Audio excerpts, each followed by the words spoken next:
So I told you, my homegirl, she was, and still is to this day, a good girl.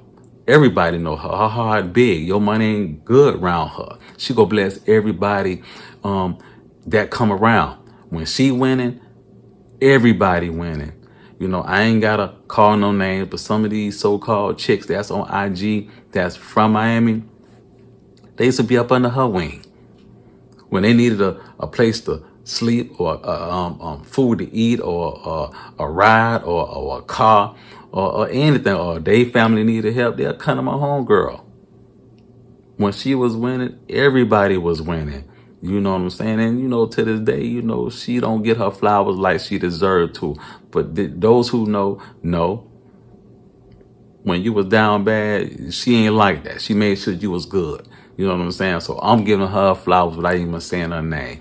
So at the same time, when Buddy came into her life, and she always had winners on her line. You get what I'm saying? I told you, she always been good. She always been, you know, that chick. So when he came, he just turned the whole situation up. He just upgraded the whole situation. So, you know, everybody see it. You know, you can ride by the house and you can, you know, you can see how the house upgraded and you know, landscaping, waterfalls, all type of shit in the yard. So, you know, it ain't hard to see that. Okay, she winning again. Okay, but then, you know, everybody ain't genuine. Everybody ain't pure. You know how that shit go. You know, everybody eyes is bigger than their pockets, and now they want to get back on the winning team. But she ain't gonna tell you no. She gonna bless you. She gonna make sure everybody good. That's what type of chick she was. So after me and Pop get in bed, and whenever I'm in town, the routine is that, you know, I get up every morning and I, you know, my girlfriend, she getting dressed for work. You know, we get our daughter dressed for work. And, you know, sometimes I have my jet when he not at my old girl house. And we'll make our way to the city. And my homegirl sometimes used to watch my, you know, girlfriend daughter. So every morning we'll get up and we'll go down to the city and we'll, you know, stop by the house. So this particular morning, my girlfriend tell me, man, I know you tired, man. She said, I'm going to drive this morning. She said, I'm going to drive. You just chill in the passenger seat. You know, just lay back. So the kids in the back seat. So we jump on the 826. We jump on I-95. We make our way to the city. So now, remember in the last video I told you my homegirl used to always beat me years before, and she's always put 2-7. That's because she stayed in Brown Sub. I want to say salute to Brown Sub. That's like my third home. You know, I got a lot of mob ties in Brown Sub. One time for my nigga Rick the Ruler, rest in peace. You know what I'm saying? My very first best friend from Shutterline before he moved to the sub. Rest in peace, Ruler. And all we gotta say, one time for Wimp, my OG Wimp, out of Brown Sub. So she stayed in Brown Sub, right off 2-7, right in the heart of Brown Sub. So as we make our way to the sub, my girlfriend pull up to the house, I'm in the passenger seat. She get out the driver's seat, so she get her daughter out the back seat. So now I'm kind of leaned back in the chair. So as she get up, she get out the car, she get the baby now, but she walk in the yard, she got to open the bar gate because, you know, Buddy had done really, you know, laid the crib out with the big boy bar gate and everything. So when she get out, she walk in the yard. I'm listening to probably to a CD or something like that. This in the CD era. And out my peripherals, I see my girlfriend, she kind of trip over a rock, or she kind of fall. So now I get up and I look, and as I look, I see a nigga come from off the right side of the house with an AK. Now this nigga running towards her with an AK. Cause I'm thinking, my initial thought was that she probably fell over one of the big rocks or something that, you know, cause Buddy had done laced the yard and everything with big rocks and waterfalls and everything. So I'm thinking she probably fell over one of the rocks. But when I see the nigga come off the right side of the house with an AK, I'm tripping. So now I'm up. So it's like the element of surprise. But then off the left side of the house, it's a nigga running towards the car with another AK. So when I see the nigga off the left side come, I instantly jump up, But I ain't got time to hop in the driver's seat. I throw my left leg over the console. I put the car in drive and I punch it. I punch it through 28th Avenue. I'm gonna stop at the stop sign and I punch it all the way to 29th Avenue.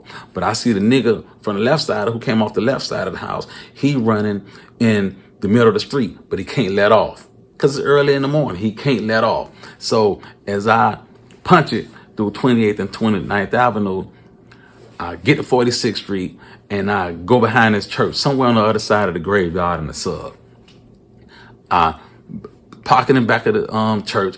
I get on the pipe and I call my homegirl. I call her auntie. I was like, listen, man, something ain't right around there, man. I say some niggas just ran from out the side of the house with guns. I said, but don't call the police. Because I'm thinking, I don't know with the old coon, I don't know what he got in the house. I don't know if he got, all type of bread, all type of sack, all type of, units in the house. So I say, don't call the police. I say, just wait, just wait. So she, she auntie getting hysterical. She said, okay, let me go and go in grandma's room, wake up grandma and grandpa.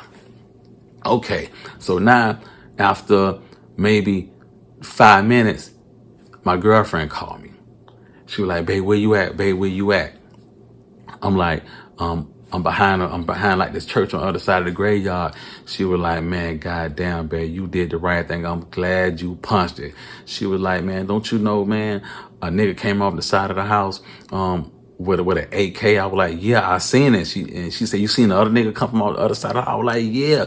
She was like, good thing you punched it because the nigga, they started saying, he got away. So she say, man, the niggas pushed me in the house. She said, when I get in the house, my homegirl and all her kids, they duct tape and tied up on the floor in the living room. I'm like, what? She said, yeah, they duct tape and tied up in the living room. She was saying, but you ain't hear shit yet. She was like, all the while, they got popped in the trunk out there in the yard. I was like, come on, man. She said, man, the whole while, man. She said, they been laying on the house since 4 days that morning. She said, you know how Pop get up every morning to go out there and get the newspaper and everything? I was like, yeah. She was like, they were laying on him. She said, he opened the door, like, 5 something that morning to go out there and get the paper. She said, they already was laying on him on the side of the house and in the bushes. She said, as soon as he came out the house, they drawed down on him, threw him in the trunk, ran up in the house, snatched everybody out of bed and started duct taping and tying everybody up. She say, so when you punched it, the niggas, they jump in the car and they dick off. So what they do is they drive around with Pop in the trunk. She said it was 4 niggas. 2 niggas on the outside and 2 niggas on the inside. She said, but out of the 4 niggas, 1 nigga wasn't saying nothing. He was just in the corner. She said he had like a big pistol, like a Desert Eagle or something, but he wasn't saying nothing. She said, but everybody else, now they scrambling. They trying to, get shit together, figure shit out because you got away. So now, while they doing all this, they done dicked off and they got Pop in the trunk. So now they riding Pop around. So Pop don't know where he at. They catch him in a wee. They catch him up early in the morning. He just know he in the trunk. So when they ride around, they screaming at him through the trunk saying, beat that nigga who got away. Beat that bitch boyfriend. So Pop saying to myself, okay, well, damn, how the fuck they kind of know? Because Pop saying himself, man, Cal was like a smooth nigga, you know what I'm saying? And always been that nigga that always been in the cut. Like my homeboy Shantae say, Cal, boy, you be put up. Boy, you been put up since the 80s. Always been that type of nigga, always, especially fucking around in Brown Sub. You know what I'm saying? I don't put it past no hood. You know what I'm saying? So I always been that reserved nigga, always been put up, always been duck dog. So you to know me, you gotta be family, or you really gotta be down with the mob, down with the crew. So when they tell him, man, beat that bitch boyfriend, now Pop, he trying to figure shit out. But anyway, Pop telling them to not run about this time, it's like 8 or 9. So now, as he riding around, he don't know where he at. He tell him, okay, let me call him. Stop to a phone booth, let me call him. So now, when they pull over to the side, they let Pop out the trunk. Pop noticed He ain't open locker. He on the bab. So now he telling them, give me a quarter. You know, Pop smart. He from the old school. Pop know I got a 1-800 beeper. My shit been free for years. You could beat me from anywhere toll free. I got a 1-800 beeper. But Pop, they don't know this. So Pop saying, man, give me quarters. Let me beep him. Yeah, fuck nigga, get that nigga on the phone. Yeah, fuck nigga, get that nigga on the phone. So now mind you, when they let Pop out the trunk, Pop in his drawers in a regular t-shirt. They caught him coming out of the house 5 something in the morning to get the newspaper. So as he get to the phone booth, they pull up right next to the phone booth, but they got the ups on him in case he try to get cute. So Pop dropping the quarters on the ground. He putting on the hits. So he dropping the quarter. So as he stumbling and he keep putting and he hitting the number and this, that, and the third. Look how God worked. The crackers ride by. So Pop thinking, okay, this my only chance. They gonna have to just shoot me in the back, but they ain't gonna do that because now it's like 8 or 9 something. All the businesses are open on the bab. You know, the bab is woke, so they ain't gonna act like that. They ain't gonna act ocky like that. 8, 9 something in the morning. So what Pop do is Pop run out in the middle of the bab from the phone booth. So when they do that, the niggas punch it. So Pop go to waving the crackers down because, the crackers roll by. Once Pop seeing the crackers roll right by, he know that was his chance to get away. So when the crackers do a donut on the barrel, the niggas, they punch it and they dick off. So the crackers see this old Pop in his drawers, he bloody in his shirt. Instantly, they go right to him. They don't see the cop dick off. So Pop wave him down. When they come, Pop, they ask him, because he an old man. So they see an old person in distress. Of course, they want to get him some medical attention. They want to make sure he all right. So they put Pop in the car. They ask him questions, this, that, and the third. They bring Pop back to the sub. Bring him back to my homegirl, to her grandma's house. Do y'all know him? This, that, and the third. Everybody saying, yeah, they let Pop out. Okay, they ride off in the sunset. Pop come in the crib. First thing he do is say, man, Cal, I'm so glad you was quick on your feet. He say, man, because the way them niggas was acting, if you wasn't a dicked off the way you did, it was gonna kill all us in the house. He said, them niggas was dead ass serious about that. He said, man, so I'm so glad you rolled off, man. He said, you really saved everybody, man. He said, them niggas was ready. So, after that blew by, everything was all right, but everybody still scratching their head like, damn, man, how these niggas, play like that, how they was able to put the play together like that. So, kind of find out all the while, my homegirl, it was her little cousin. That set the jack up or tried to set the jack up. Now, I ain't know this nigga personally. I probably see this nigga once a year, once every 2 years, because, this nigga ain't never come around like that. But, like I said, it wasn't hard to see that my homegirl had, she was winning again, and good news travel fast. But this nigga wasn't coming around like that, nonetheless, to be in my game room like that. I've always been put up. But he set the jack up, but Karma, shit. Karma is a bitch. And she go pull up on you when you least suspect her. They end up they found him, maybe 5, 6 months later, they found him somewhere. Nigga don't know how, what, when, or whatever, but yeah, they found him somewhere. You know what I'm saying? Karma don't play. Shit always come back. So, that shit was kind of crazy. Always, give thanks to God, and always, in the back of my mind, always had a praying grandma and a praying mama. You know what I'm saying? Because a nigga done got away with a whole lot of shit. You know what I'm saying? So I always, chalk it up to always had a praying grandma. And me and the old Pop, we always stayed in bed together. We stayed doing big things together. And, it's sad to say that he fell again. And he used to always tell me, he was like, man, Cap, I got a good girl, man. You got a good girlfriend. He was like, I done been doing this shit since the 60s. He used to always say, you only need one friend meaning one homeboy, and you only need one girlfriend. If you're married, nigga, you one lady in your life. He used to always tell me that. He used to always say, man, keep a whole lot of layers between you and the streets. And he was like, sometimes, the money judge our cloud our judgment. And it's sad to say that, he fell once again for, fucking around with one of his sandbox niggas, from over town. A nigga he grew up with from the mud. This nigga he grew up with, eventually when Pop fell in the 70s, because Pop did like almost like a dub. He fell like in 78 or 79. I forgot to mention that. But when he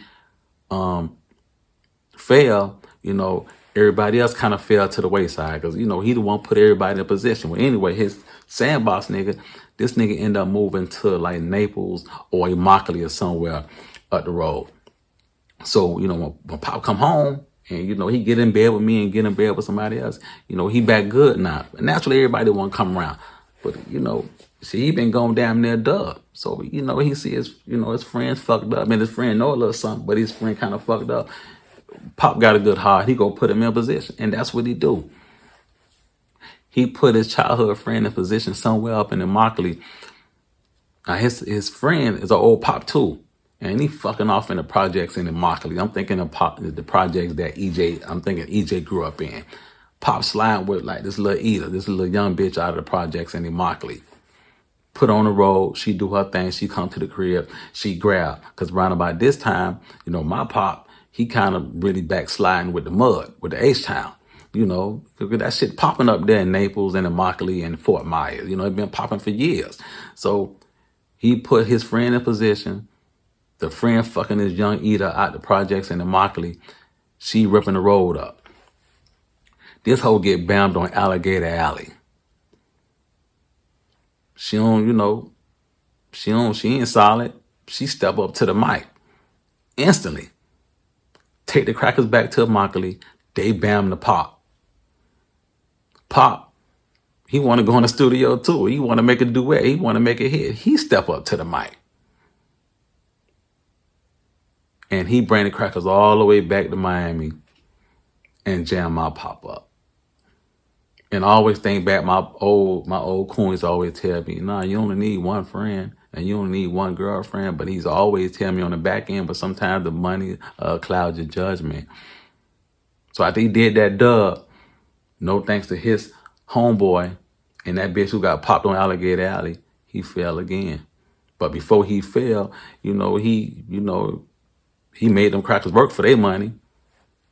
Definitely made them work for their money. Yeah, he got in a win. And he's always tell me, man, you always make sure I was good. Because the second time around, everybody kind of broke off from him. Ain't nobody want to fuck with him. You know what I'm saying? You know how that be, but I always was there. Pop was ducked off somewhere in the wilderness. You get what I'm saying? He was off the grid.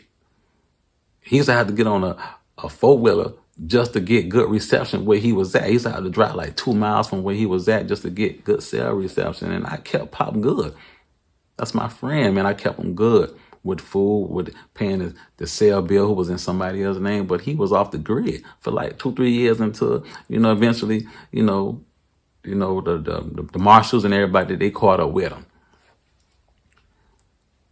I want to salute my OG Hawk. I'm not here to spray nobody. I'm always here to give niggas they flowers. I ain't here to put snitches on display or none of that, but I'm go give niggas they just do. I want to say salute to my OG Hawk. I ain't got to say his whole name. Everybody know who he is. That's my nigga. That's like, I look at him like a grandfather. That's my nigga.